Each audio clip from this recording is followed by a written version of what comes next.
Hello, my dear colleagues and friends, especially on Real Estate Mastermind.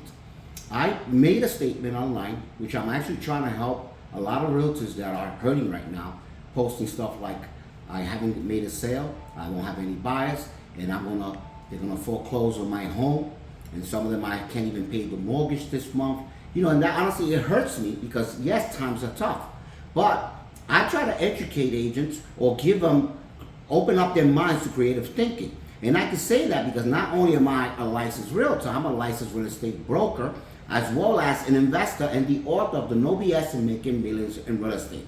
If you look over here, I also went to Trump Institute, in which I graduated from that course, as well as going to real estate and going to college for real estate education. Now, that being stated, I have a lot of years of experience. I do very well to this day. So when I try to help people out, I don't find it, I take it offensive with someone when I'm trying to do something for a good cause, they want to knock me or bash me. Go right online. So I made a comment, and you can see some people, oh, this is both arrogant and incorrect. I want to thank personally the lender that said, I agree, I am a lender and I have no issue with a realtor talking about programs. Exactly right. And this was in regards to a comment I made, and I'm going to go over because I want a lot of realtors to understand. I don't want you to be that 66,000 realtors, as per NAR, National Association of Realtors, that just alleged that 66,000, that was 2 months ago, quit because they are not making any sales because the market is really hard with the high interest rate. So I posted something in regards to that it says, I hope Angie can see it, it says, I think us realtors should be educating buyers more as to their options in obtaining different forms of financing. Now, I had to put this, I added after the fact, it says, not the terms. I'm not telling you to do the loan officer's job. Okay, I'm not saying that because you're not a licensed loan officer. But I am a real estate broker. And as a real estate broker and an investor, I have a lot, I believe, and I'm not trying to be arrogant, I have a lot more knowledge than a lot of you regular realtors, right? As a real estate broker, with my team, I had to deal a lot with what happened. I brought in lenders to my office every week and give what is called a lunch and learn to become informed and educated as to what options are out there so I could recommend the proper lender for that client based on their needs. See, a lot of you are small-minded, I'm sorry to say that, okay, and think that everybody's going to qualify by conventional means. For example, foreigners, let me give you an example, or investors, and you locked in, oh, this person has it all. No, they don't. Let me give you an example. I myself have lenders that I work with, one of my team members, and they're great, but unfortunately it happened that one time I had a prospect buyer that came in. He was not all that unique, but I went and gave him to that one of our preferred lenders, and that lender couldn't get him qualified. And there was another guy, so I lost that client. So there was another prospect that they gave him a very high interest rate.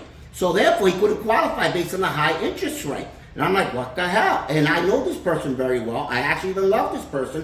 They gave us a lot of classes in my office. Very good person, has good programs. But unfortunately, there's some programs that his company was lacking. Not him as a loan originator, but his company. So happens that prospect buyer got mad at me, who's my client, because that person couldn't qualify them.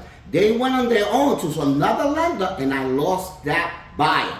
Why? Because I was not aware of all the options that are available. I'm still not. I can't know every option. But if you educate yourself as a realtor, right, of all the options that are available that lenders offer, different lenders, because not every lender has the proper program from your buyer, then you will be more informed to, right, not only protect your client, but make sure the client gets a loan that meets his needs, is what I'm trying to say, right?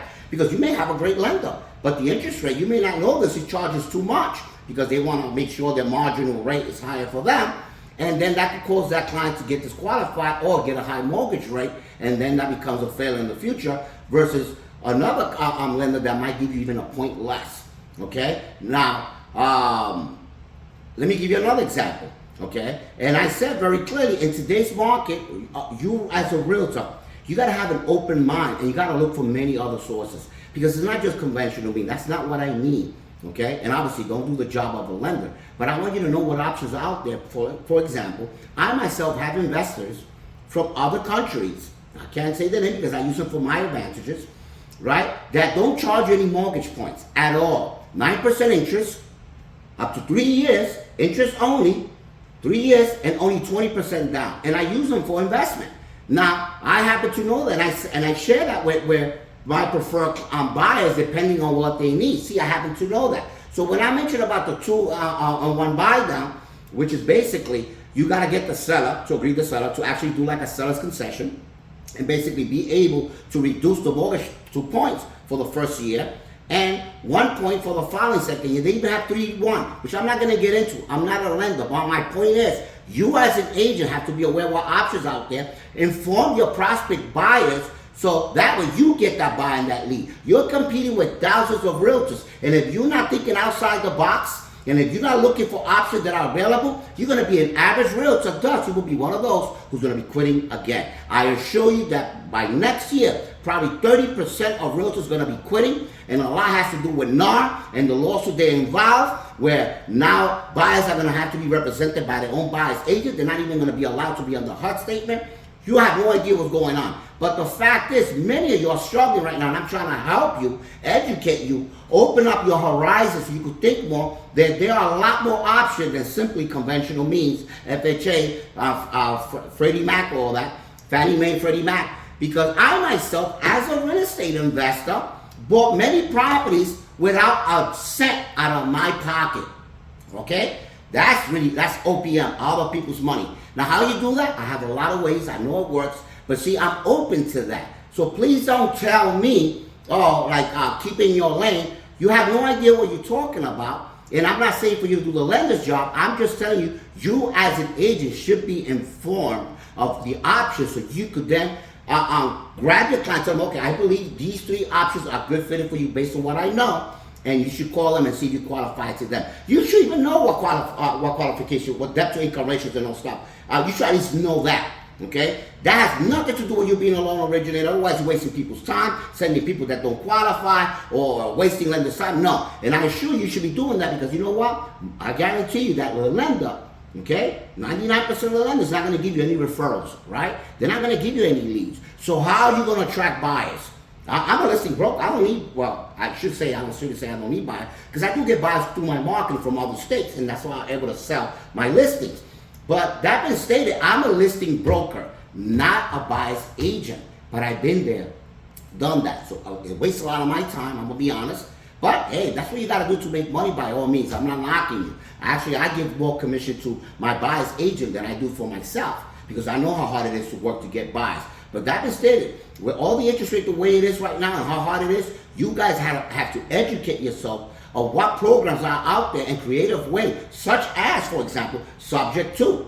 You could sell a property, and if your client, if you educate yourself on how to do it, you could get them subject to the financing already in place. It's up to the seller, of course, but that's an option where you could buy the property at the low interest rate that they have it on, okay, and basically do a subject to through investors, in which now they're able to sell the loan for much more. You make your commission, and the seller gets the property sold. It doesn't apply for everybody because some sellers, they want to make sure they're out. It's a lot more detailed than that. It involves land trusts or dynasty trusts and a whole bunch of different type of trusts. And it's a lot more information that I'm not going to get into, but it's out there. But you need to be the expert because prospect buyers, when they come to you, they're going to expect you to know. You can't say, well, that's not my hat. That's somebody else's hat, because you are the expert. They see you as the expert realtor, and they expect you to know. And if you don't know, you're going to be losing a lot of prospect buyers because that's what's going on. Separate yourself from the average, from the mediocre agent. Be better than they are, okay? And how you do that? You educate yourself more, okay? Don't just sit down and wait for stuff to fall on your lap, right? And say, well, I'm just an agent. No, look, you got to see all the comments here. And I'm addressing you guys because some of you are it's uncalled for. Some people understood what I was saying, but why you take it out of context and attack me when I'm actually trying to help buyer's agent to improve their life? Many of you are probably struggling yourself, but you want to be commenting instead of helping other agents so they can move forward and think outside the box so they could make a living and be able to afford to take care of their family and their housing, their property. And that's all I'm trying to do. Okay, so thank you for watching. Please like, comment, and share. And I hope this helps a lot of you out there.